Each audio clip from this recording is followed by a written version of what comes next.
Good morning to all. మనం గత class లోపల ప్రోటోజోన్ల యొక్క గమనానికి సంబంధించినటువంటి అంశాలను నేర్చుకున్నాం. ఈ రోజు క్లాస్ లోపల మనము శైలిక గమనానికి సంబంధించినటువంటి అంశాలను చూస్తాం. అయితే జీవుల లోపల లేదా ప్రోటోజోన్ జీవుల లోపల శైలికలు అనేటువంటి ఉంటాయి. ఈ శైలికల ద్వారా మనకు గమనాన్ని జరుపుతుంది కాబట్టి దాన్నే శైలికా గమనము లేదా శైలికా చలనము అంటున్నాం. దేని ఆధారంగా వేస్తున్నాయంటే శైలికలను ఉపయోగిస్తుంది దేనికి కదలికల లోపల. కాబట్టి జీవి యొక్క కదలికల లోపల మనకు శైలికలు అనేటువంటివి ఉపయోగించబడుతున్నాయి. ఈ శైలికల సహాయంతో జీవి అనేటువంటిది ఒక ప్రదేశం నుంచి ఇంకో ప్రదేశానికి పోవడానికి పనికొస్తుంది. కాబట్టి దీన్ని ఏమంటున్నాం అంటే మనము శైలికా గమనము అంటున్నాం. అయితే ఈ శైలికలు అనేటువంటి సీలియన్ జీవులు అనేటువంటి జీవుల లోపల ఉంటున్నాయి. ఆ సీలియన్ జీవుల్లో పెరామీషియం, అదేవిధంగా వర్టిసెల్లా, ఉపలీన అనేటువంటి ఈ మూడు జీవులను మనము సీలియన్ జీవులు అంటున్నాం. అయితే ఈ జీవుల లోపల శైలికలు ఏ విధంగా మరి ఉంటాయంటే జీవి శైలికలు అనేటువంటివి పొట్టి రోమాల్లాగా ఉండి జీవి యొక్క శరీరం అంతటా వ్యాపించి ఉండడం అనేటువంటిది జరుగుతుంది. లేదా జీవికి ఒక ప్రదేశం లోపల నిర్దిష్టమైనటువంటి ప్రదేశం లోపల ఇవి అమలు ఉండడం అనేటువంటిది జరుగుతుంది. అదేవిధంగా ఈ శైలికలు అనేటువంటివి కశాపాలతో కనుక వచ్చినట్లయితే కశాపాల కంటే పొట్టిగా ఉండడం అనేటువంటిది జరుగుతుంది. ఓకేనా?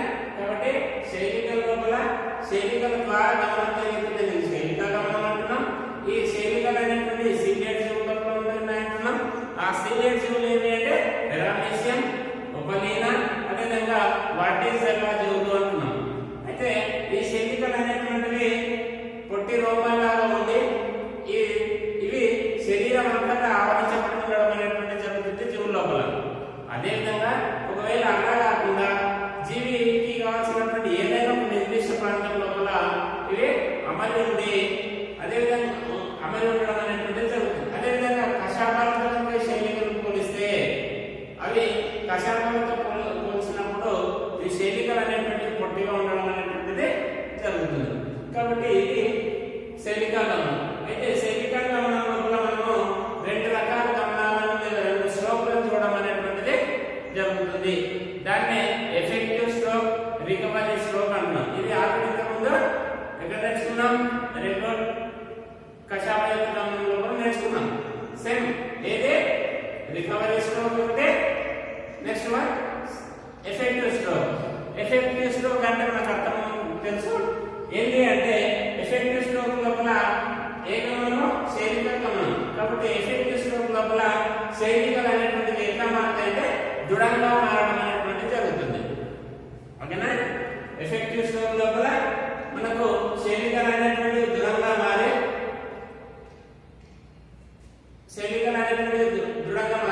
కొద్ది వెనుక వైపు వచ్చి అది నీటిపైన పుట్టడం అనేటువంటిది జరుగుతుంది. బాగా బలంగా పుట్టడం అనేటువంటిది జరుగుతుంది.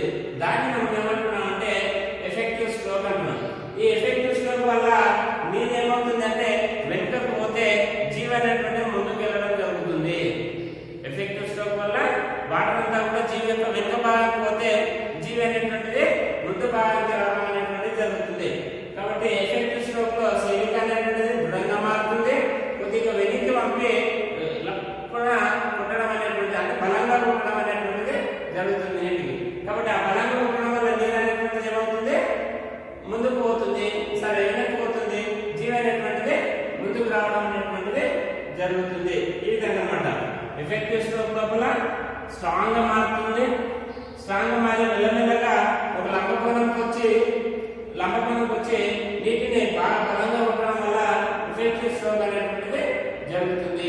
ఈ ఎఫెక్టివ్ స్ట్రోక్ వల్ల నీరు అనేటువంటిది వెనక్కిపోయి జీవి అనేటువంటిది ముందుకు పోవడం అనేటువంటిది జరుగుతుంది. నెక్స్ట్ స్ట్రోక్ ఏంటంటే రికవరీ స్ట్రోక్. నెక్స్ట్ స్ట్రోక్ అయితే రికవరీ స్ట్రోక్. ఈ రికవరీ స్ట్రోక్ ఎఫెక్టివ్ స్ట్రోక్ వ్యతిరేకంగా ఉంటుంది అని గుర్తుపెట్టుకోవాలి. ఏమవుతుంది? రికవరీ స్ట్రోక్ లోపల మనకు శైలిక అనేటువంటిది మృదువుగా మారుతుంది. మృదువుగా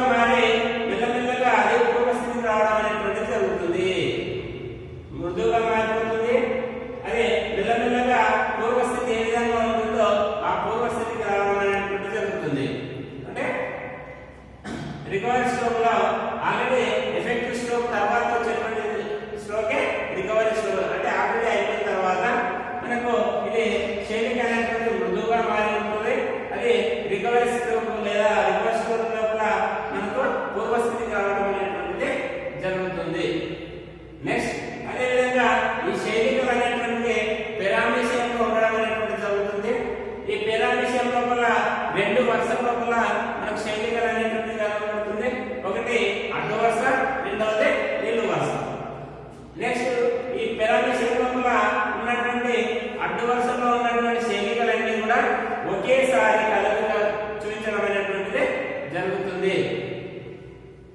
అడ్డు వరుసలో ఉన్నటువంటి శైలికలన్నీ కూడా ఒకేసారి వాటి కదలిక ఒకే దిశలో కనబడతాయి కాబట్టి దాన్ని ఏమంటున్నామంటే ఏకకాలిక లయబద్ధ చలనం అంటున్నాం. అడ్డు వరుసలో ఉన్నటువంటి శైలికలు అన్ని ఒకేసారి ఒకే దిశలో కదులుతాయి. ఆ ఒకే దిశలో కదులుతాయి కాబట్టి దాన్ని ఏమంటున్నామంటే ఏకకాలిక లయబద్ధ చలనం అంటున్నాం. రెండవది నిలువు వరుసలో ఉన్నటువంటి శైలికలు క్రమంగా ఒకదాని తర్వాత ఒకటి ఒకే దిశలో కదలడం అనేటువంటిది జరుగుతుంది. దీన్ని ఏమంటున్నామంటే దీర్ఘకాలిక లయబద్ధ చలనం అంటున్నాం. అడ్డు వరుసలో ఉన్నటువంటి ఏమో ఒకేసారి ఒకే దిశలో కదులుతాయి.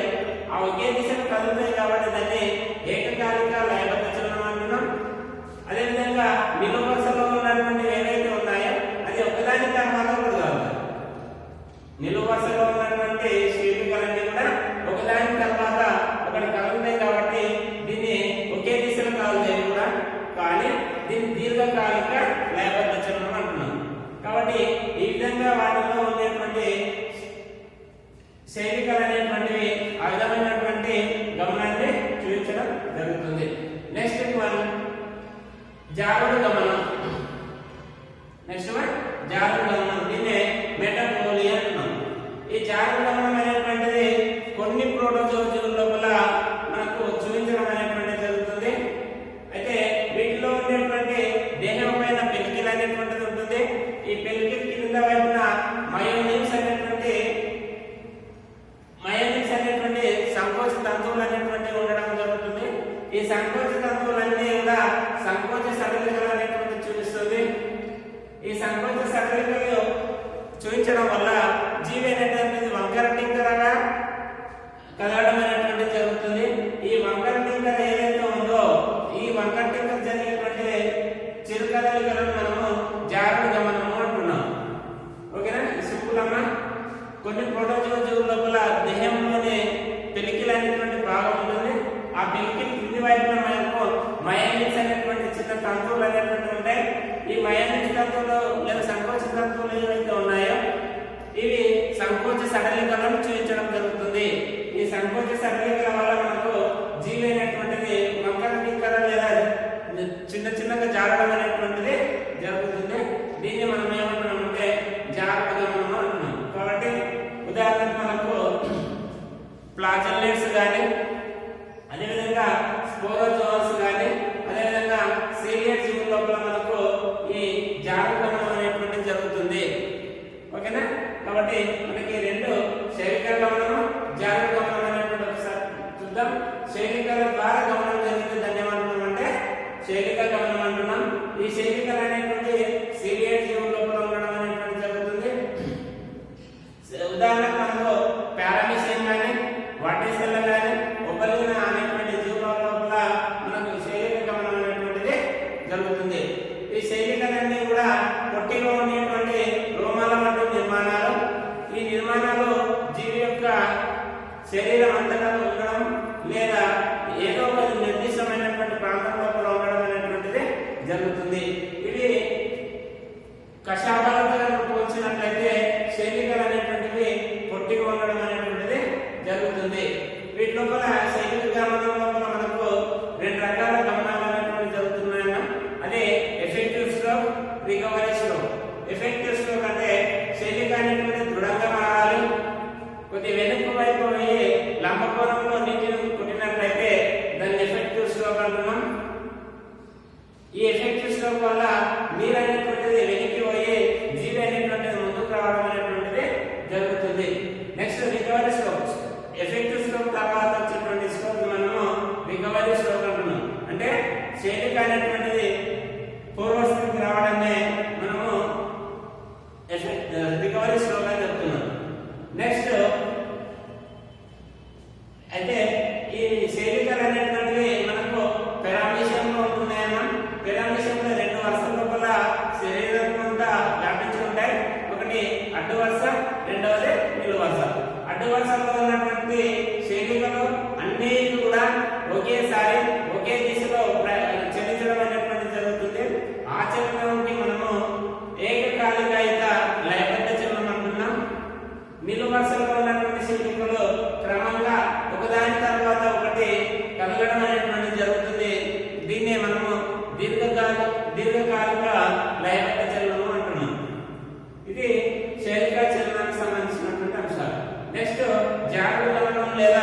మెటబోలిక్. అయితే ప్రోటోజోవా జీవుల లోపల దేహం యొక్క పెరిఫెరల్ కింద మనకు మయోలిన్స్ అనేటువంటి సంకోచ తంతువులు ఉంటాయి. ఈ సంకోచ తంతువులు అనేటువంటివి సంకోచ సడలికలను చూపించడం అనేటువంటిది జరుగుతుంది. ఈ సంకోచ సడలికలు అనేటువంటివి వంకర టింకరగా ఉండి చిరు కదలికలను చూపించడం అనేటువంటిది జరుగుతుంది. ఈ చిరు కదలికలను మనం ఏమంటున్నామంటే జాగ్రత్తగా మనము అంటున్నాం. ఉదాహరణకు ఫ్లాజెల్లెట్లు కానీ సిలియట్స్ కానీ